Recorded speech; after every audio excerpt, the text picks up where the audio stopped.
Sondok was the first queen of Korea and reigned over Shilla. The title given to her was Yewang, which translates into female king. She was Shilla's 27th ruler and the first of 3 women to rule Shilla. She reigned near the end of the Three Kingdoms period when there was a lot of fighting between Shilla, Baekje, and Goguro. Sondok's father, King Jinpyeong, had no sons. Therefore, when he chose Sondok as his heir, it was no great surprise for a number of reasons. One reason was because during the Shilla dynasty, only people of pure holy bone rank could become king. It was getting harder to fulfill this requirement as the number of people with holy bone rank gradually declined. Therefore, Sondok's sacred bone rank made her one of the few candidates for the throne. Another reason was explained in Kim Young-chun's book, Women of Korea. Kim wrote that women during the Shilla dynasty already had a certain degree of influence as advisors, queen dowagers, and regents. The Confucian model, which placed women in a subordinate position within the family, did not have a major impact in Korea until the 15th century during the Yi dynasty. Although the Shilla dynasty was male-dominant, women's status remained relatively high. However, a woman has never been chosen as a monarch before, so Sondok's father and his advisors contemplated long and hard before selecting Sondok. In 634, Sondok became the sole ruler of Shilla and ruled until 647. Sondok's reign was a violent one. Rebellions and fighting with the neighboring kingdom of Baekje and China filled her days. However, it was her intelligence that got her through all the turbulent times. Kim wrote that Queen Sondok was very interested in astronomy. Koreans had a fascination with the stars from their earliest history.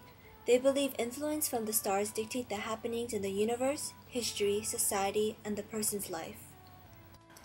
The Koreans' interest in the precise nature of the movements of the heavenly bodies for over 2,000 years has led to a large body of astronomical knowledge. Queen Sondok built the first observatory tower in the Far East called Cheomseongdae, or the Tower of the Moon and the Stars. The Cheomseongdae has become a national symbol since the observation tower represents both Korea's quest for scientific and philosophical knowledge. The tower still stands in the old Shilla capital of Gyeongju, South Korea.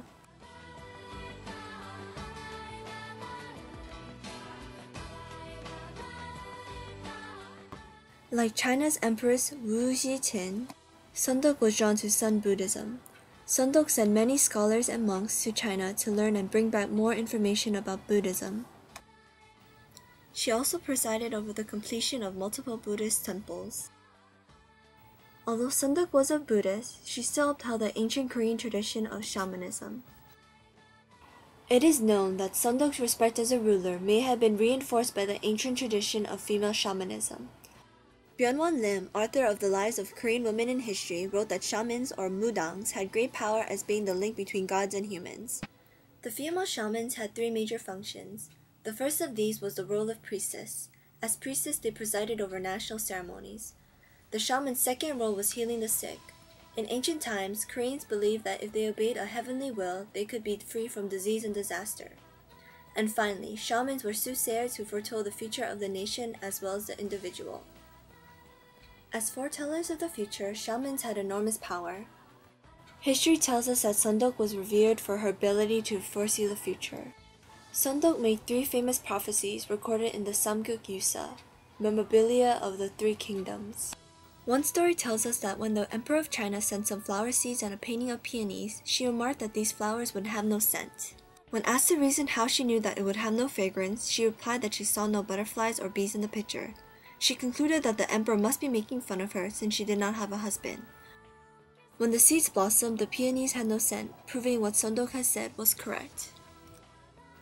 During the 5th year of her reign, she again made another keen observation which saved the city and cleared the borders of the enemy. During the winter, she received a report from her subjects who heard white frogs croaking near Okmuji, or Jae-gate Pond. Queen Sondok directed her generals to Yogong-guk, which is literally translated into Women's Genital Valley. The generals led Shilla troops into Yogong-guk to find around 500 Baekje troops hiding in the valley. People were mystified and asked the queen how she knew that enemy troops were within her borders.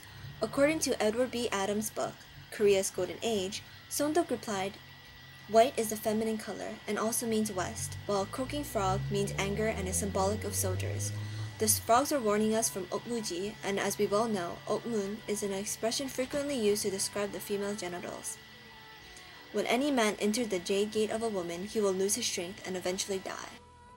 Finally, near the end of Sondok's reign, she announced the exact day that she would die, despite the fact that she was in completely good health. Sondok died without an heir, and the throne was passed to her cousin, Queen Jinduk, who reigned from 647 to 654. There are altogether 3 queens that reigned in Korea. Byung mentions in her book that even though the people of Shilla accepted women on the throne, the unmarried status of the 3 queens suggests that the doctrine of Namyan Yobi, or male dominance and female subservience, made it inconceivable for a husband to follow his wife, even if that woman happened to be the monarch. However, they all reigned during a time before Neo-Confucianism became dominant in the country. At the beginning of the Yi dynasty, we truly begin to see the subordination of females. The idea of a virtuous woman begins to plague the populace. From then on, there was never a possibility of a female ruler for Korea ever again.